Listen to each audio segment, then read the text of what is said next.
Hi there, welcome back to another week in the life of Manon. With the life of Manon, on the life of Manon.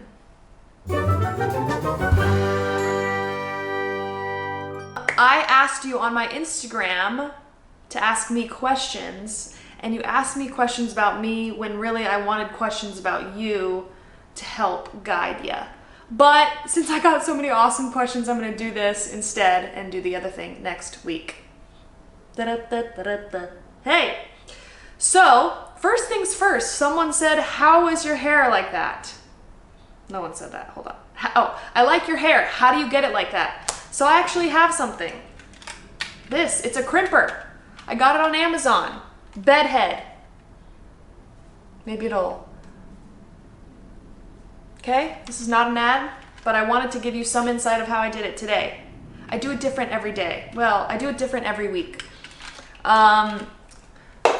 So I dry it, or I let it air dry, and then I put the crimper, hold it, and then it's crimped like this, and I didn't even have to do the underneath because I have a lot of hair. It's very messy right now, like I probably should brush it out, but I actually don't like the way it looks when it's brushed. And this is it slept on. Oh my god, I just heard like krypton, grunton, ding dar, ding dong, like aliens. Anyway, this is it slept on 2 days. So this is how I crimp it. I also use one of those wand things sometimes, you know, where you hold it and then you wrap it and you hold it and then you let it go. This is not descriptive at all, but I thought I'd first start off with a couple products that I use, not an ad, clearly, because another person said, what is your skincare routine? I don't know if I have a routine. Hate to say it, it's not something I do every day, but I use one of those cloths to take off my makeup that just requires water. There's a lot of good ones out there where you just wet it and then you remove it so it's no chemicals. But in the morning I use this. This is Realm Skincare Advanced Age Repair. It's potent C, so it's vitamin C on the face. Is this what I do? Okay. And I drip it, and then I put it under my sunscreen, and this is the sunscreen I use. Supergoop Play SPF 50. Hopefully that works, I don't know. And then at night, I love a good vitamin E oil. You don't have to use these kind. Vitamin C for the face, SPF for sure, vitamin E at night for pigmentation. And then on my body, this is what I use, Necessaire. This is the best because it has all these vitamins in it, fragrance free. So that's my quick little product shout out. Did not get paid for that, so you know it's genuine. Okay, so I'm gonna answer some questions. How are you always so happy? Don't get me wrong, that's great, just need some of the secrets. It's not a secret. I'm not always happy. I'm sad quite often. I cry often. I just appear happy because you're only seeing what I show you. So, one, I focus on gratitude. I focus on what I have rather than what I don't have, because if I focus on what I have, I will feel lighter, better, more grateful. If I focus on what I don't have, I will feel upset and sorrowful. Sorrowful? I don't know if that's a word. And I use positive language with myself. That had to start as a habit, because if I don't talk nicely to myself and if I don't look for what's good, I will feel the opposite. So what we say to ourselves is most important, how we talk to ourselves. Like there's a little baby inner child. If I'm saying negative things to myself, I'm gonna feel pretty crappy. So make sure you're using kind language with yourself, and that really, really helps. Do you whiten your teeth? No. But I used Crest white strips in high school, and I feel like they made a difference. I love that you normalize feelings. I also love that you don't hide your emotions from us, you embrace them. Yes, we all feel, and we have trained our whole life to not feel, to act cool, to be strong. What if being strong was showing our emotions and showing our vulnerability? What if that was our strength? And it is. I was gonna say secrets out. It is our strength. When we reveal our heart and our emotions, that's called courage. When we open our heart, that's called someone who's being very courageous, because they risk looking bad, being judged in the name of their emotions. And I think that that's a really beautiful thing. The only reason I do that now is because it hurt too much not to. It felt like I started lying by withholding my emotions. Yes, it may not always be held, so you got to find the people and the situations, and most of all, hold your feelings yourself so that they're carried and held beautifully, because if they're not, or they're judged, that is what initially taught us to shut them off. So find a good friend or a therapist or someone that you can be yourself with. You do have the power to embrace your feelings. You can choose to do so right now by saying, I love and approve of my emotions. I love and I approve of my emotions. Start saying that every day. I love and approve of my body. I love and approve of my emotions. And when you're in your emotions, I love and approve. I got you. I got you. You say, I got you. Okay? See what happens. I'm not saying this is the be all end all, but just as an experiment, try it for the next week. How do I escape my brain? You don't. You never will. And meditation, 20 minutes, maybe 10, of just focusing on your breath will help quiet your mind. And if you practice that daily, your mind will be more quiet. You'll never escape your brain, but you can train your brain to think in more positive, light thoughts, which is the only reason I come across so happy. I'm not always happy. And I've spent the last 8 years, maybe 10 years working on shifting my mindset and telling myself really nice, loving thoughts. Besides having a family, meaning probably children and a happy marriage, what is the next thing in life that would make you extremely happy? Oh my gosh, having kids, for sure.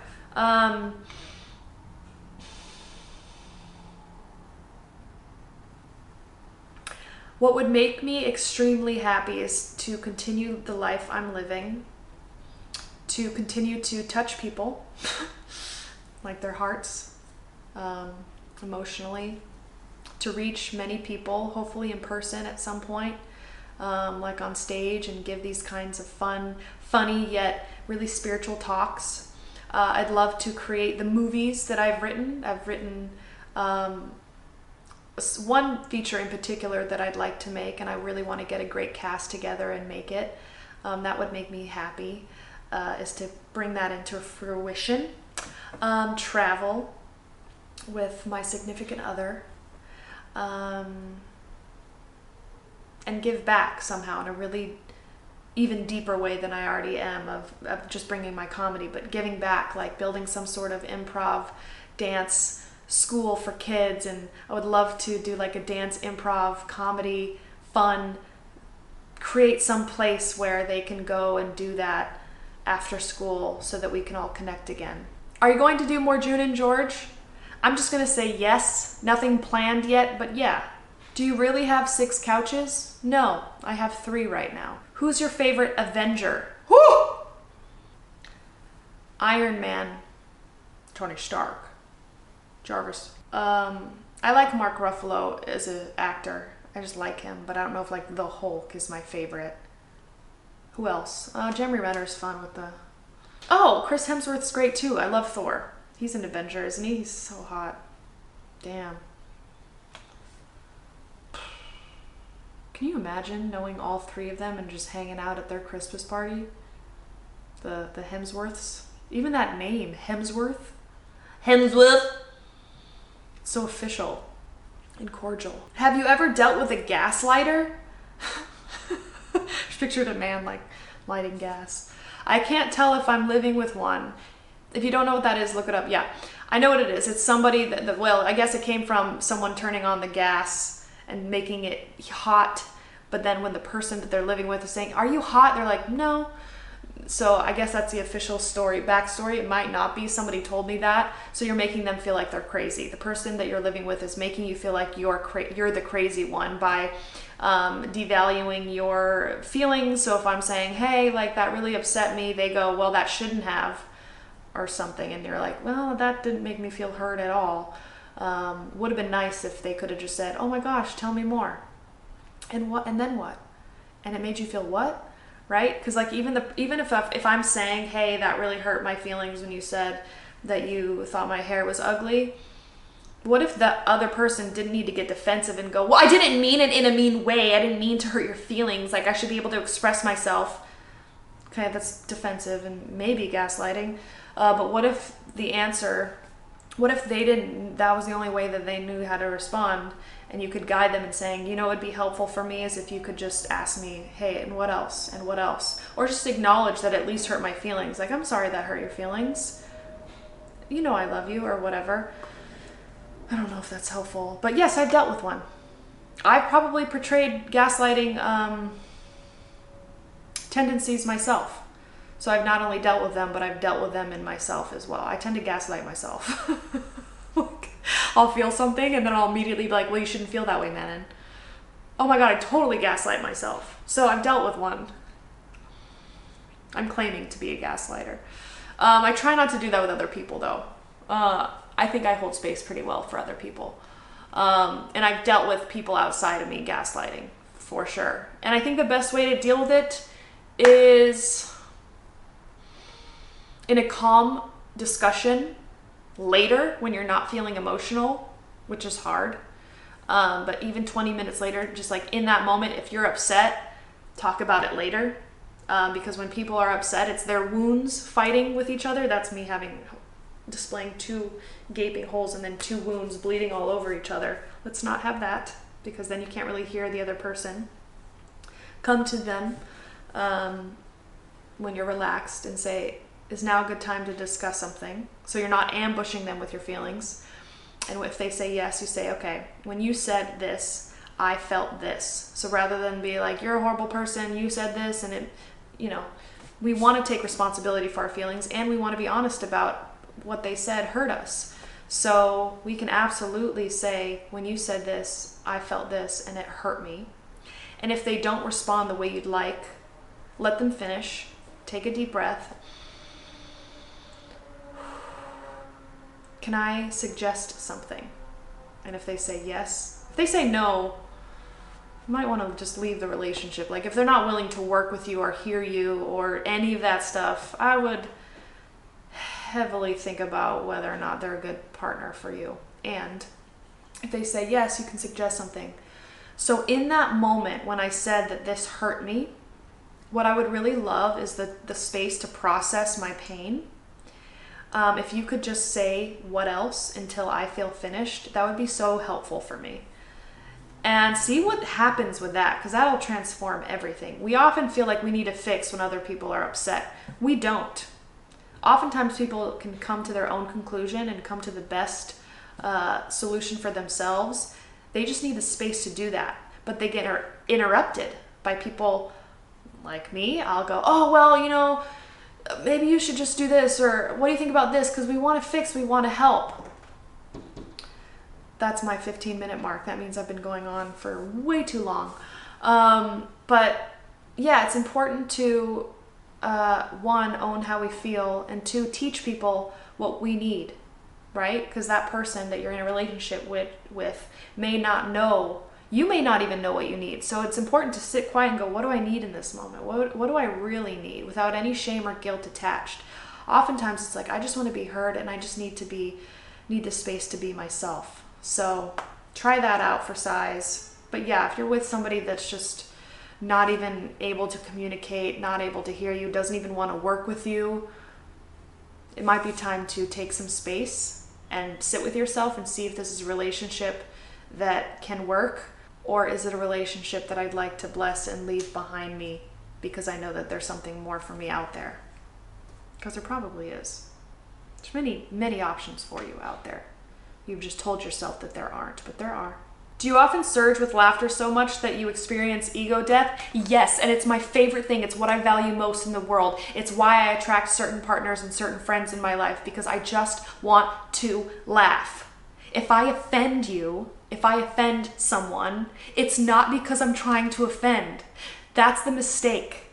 People, if we just had more compassion and trusted that people were just trying to make us laugh and build that medicine, because laughter is the best medicine, we would all feel so much lighter. Because that, to me, when I'm in that laughter, it's just bliss, and it's the best feeling in the world. And that's exactly why I do what I do, because I want to share that.